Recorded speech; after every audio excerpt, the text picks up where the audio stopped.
Hey everyone, I just got back from, just been to the shops, got my hair cut, been to my Thai class today, and you can see I've been just chilling watching some Joe Rogan Experience. Really fascinating episode with the guy who's a virus. What was the word you used for it? A virus? Oh god, that's bright. A virus, not ninja.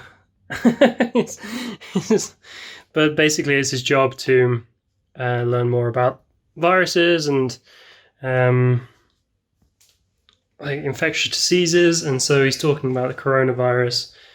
Sorry, the lighting is so messed up in this place. It doesn't always look like this. Can I find? Yeah, it looks alright there. You can get a good view of my flat anyway. But before I get into this video, I want to know what kind of things would you like to see me talk about on my channel?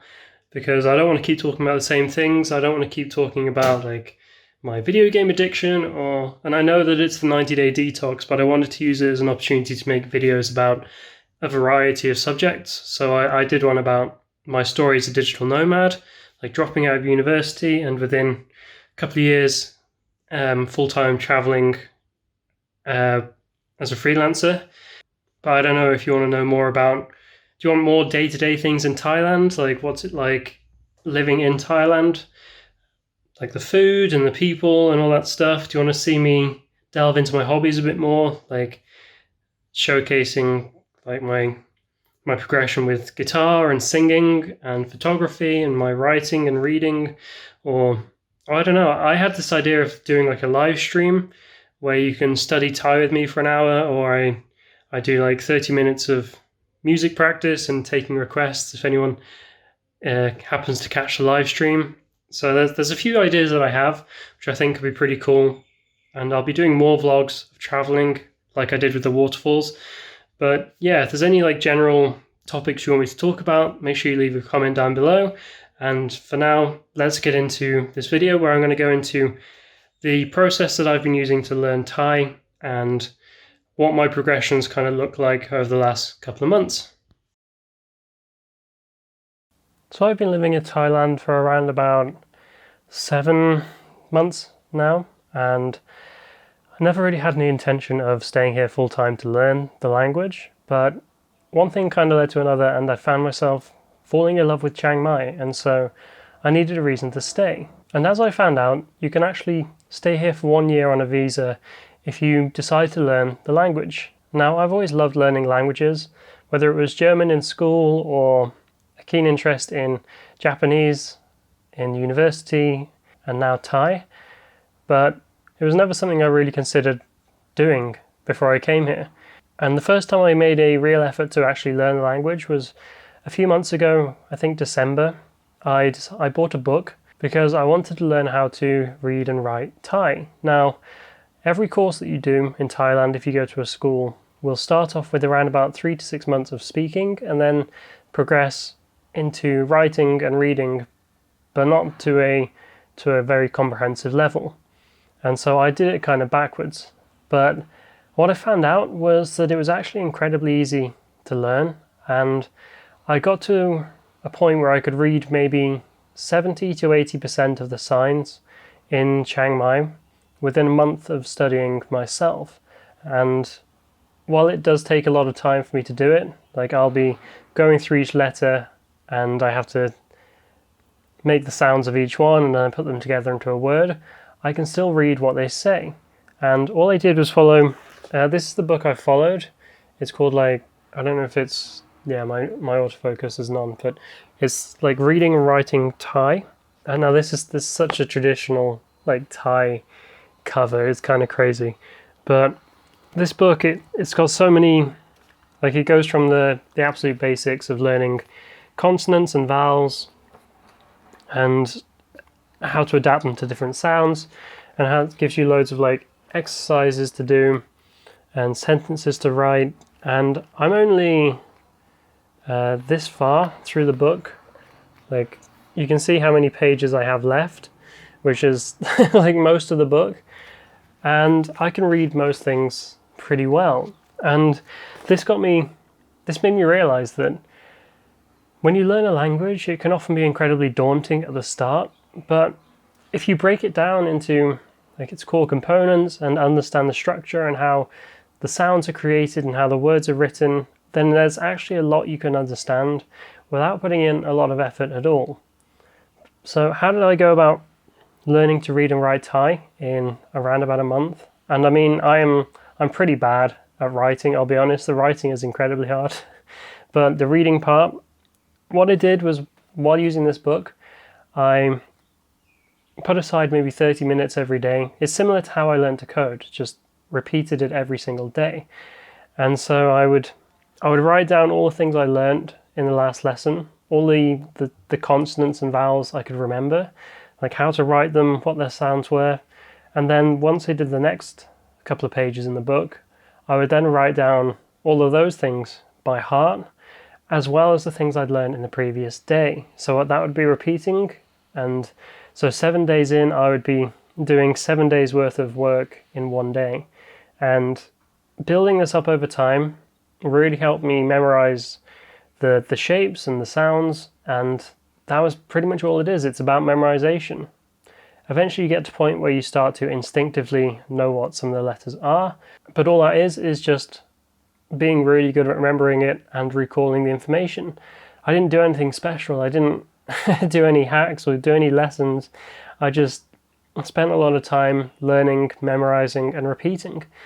And that was pretty much it. I kept improving day by day, week by week, until eventually I got to a point where I was pretty happy with my progress and decided to focus more on the speaking aspect of it, which is where I am today.